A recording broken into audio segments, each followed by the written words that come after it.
Hello everyone, welcome to competitive exams. आज का हमारा टॉपिक है class D and class E, जो कि क्लासफुल आईपी एड्रेसिंग है। तो आज हम बात करने वाले हैं क्लास डी और क्लास ई पे।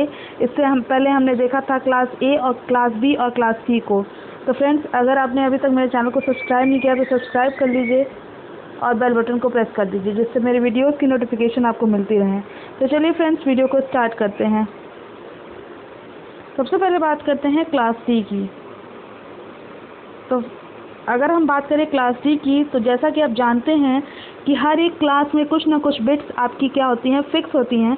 इसी तरह हमारे क्लास डी में होता है टोटल बिट्स। आप आईपी एड्रेस में जानते हैं कि आईपी एड्रेस में टोटल बिट्स होती हैं 32।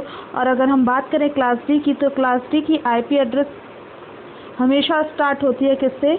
1110, यानी 1110 से आपकी जो आईपी एड्रेस है क्लास डी का आईपी एड्रेस वो स्टार्ट होता है। फाइन। रिमेनिंग बिट्स कितनी हो गई? टोटल था आपका 32, जिसमें से आपने 4 इनिशियल बिट्स को यूज़ कर लिया, जो कि आपका फिक्स है।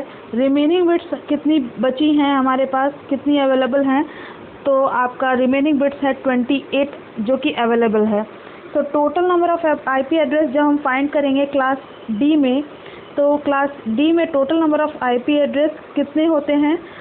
2 to the power remaining bits, यानी 28। फाइन। तो total number of IP address class D में कितने होते हैं? 2 टू द पावर 28। अब चलिए आगे बात करते हैं। रेंज की बात करें तो रेंज क्या होती है? फर्स्ट ऑक्टेट की। फर्स्ट ऑक्टेट से ही हम सारे क्लासेस को फाइंड करते हैं। सारे क्लासेस को हम देख पाते हैं कि उसी के हिसाब से हम क्या करते हैं, फाइंड करते हैं कि कौन से क्लास का आईपी एड्रेस है। फाइन। तो हम देखते हैं कि रेंज ऑफ फर्स्ट ऑक्टेट की हम बात करें तो सबसे पहले हमारा क्या होगा, ये हमने ले लिया फर्स्ट ऑक्टेट। ठीक है। फर्स्ट ऑक्टेट में जो आपकी 4 इनिशियल बिट्स होंगी वो आपके फिक्स हैं, दैट इज़ 1110। और रिमेनिंग आपकी 4 बिट्स जो होंगी वही आपकी क्या होंगी, वेरी करेंगी। सो सबसे पहले हम यहाँ पे रखेंगे 00 से लेके ऑल बिट्स, जो जब तक कि आपकी 4 की 4 बिट्स आपकी 1 ना हो जाए तब तक हम यहाँ पे लेंगे। तो 00 पे आपकी जो आएगी वो मिनिमम वैल्यू होगी फर्स्ट ऑक्टेट की। ठीक है। Minimum value of class D होगी।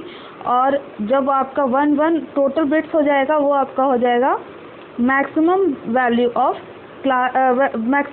फर्स्ट ऑक्टेट, या आप कह सकते हैं maximum value of class D. So सबसे पहले हम देखते हैं यहाँ पे क्या होगा कि जो ये 110 है, ठीक है, ये तो फिक्स है आपका, हर जगह आपका क्या लिखा है 110। ठीक है। तो 110 लगा के हम अगर मिनिमम वैल्यू फाइंड आउट करेंगे तो मिनिमम वैल्यू कितनी हो जाएगी? 224। एंड मैक्सिमम वैल्यू कितनी हो जाएगी? मैक्सिमम वैल्यू हो जाएगी, टोटल कैलकुलेट करेंगे तो 239। सो रेंज हमारी डिफाइन क्या हो गई क्लास डी की? रेंज ऑफ क्लास डी की हम बात करें तो 224 to 239। This is important, write it down. Next हम बात करते हैं क्लास डी। तो क्लास डी में आपका कोई भी होस्ट को आपको डिफाइन करने की ज़रूरत नहीं है। जैसा कि अब तक हम देखते आ रहे थे कि क्लासेस में हम क्या कर रहे थे, 2 पार्ट्स में डिवाइड कर रहे थे। First is network ID and second one is host ID. So host ID हम बेसिकली होस्ट को फाइंड आउट करने के लिए कर रहे थे यहाँ पे। तो नंबर ऑफ होस्ट को फाइंड करने के लिए हम होस्ट आईडी को फाइंड कर रहे थे। फाइन।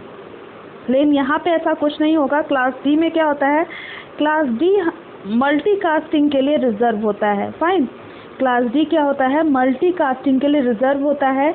और मल्टीकास्टिंग में क्या होता है, मल्टीकास्टिंग में किसी भी होस्ट को एक्सट्रैक्ट करने की ज़रूरत नहीं होती है, क्योंकि जो आईपी एड्रेस होता है वो किसी पर्टिकुलर होस्ट के लिए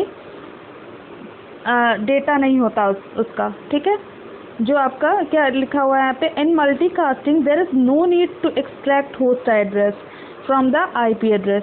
कोई भी ज़रूरत नहीं होती है होस्ट एड्रेस को एक्सट्रैक्ट करने के लिए आईपी एड्रेस से, क्योंकि डेटा जो होता है उसमें आपका वो किसी भी पर्टिकुलर होस्ट के लिए नहीं होता है। मल्टीकास्टिंग में होता क्या है कि कोई भी अगर होस्ट आपका सेंड करेगा तो वो पूरा किसके लिए करेगा? पूरे के पूरे ग्रुप के लिए करेगा।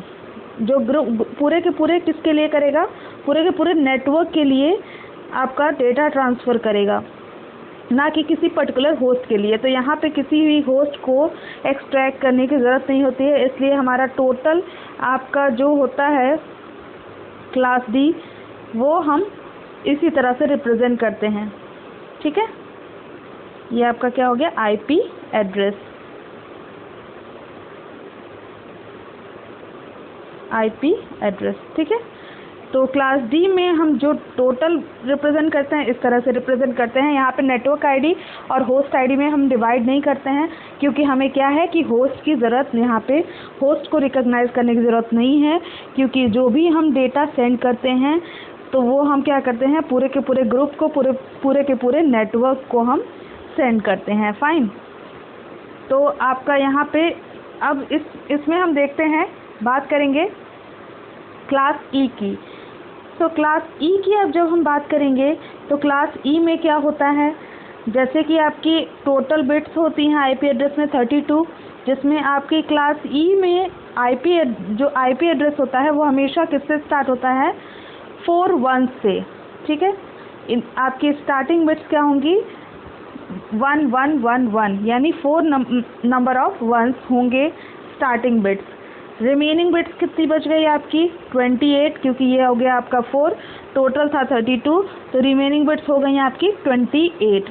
So total number of IP address हम निकाल लेंगे क्लास ई में, तो 2 to the power 28 IP address present होते हैं क्लास ई में। क्लास डी और क्लास ई में same number of IP address present होते हैं, ये ध्यान रखिएगा।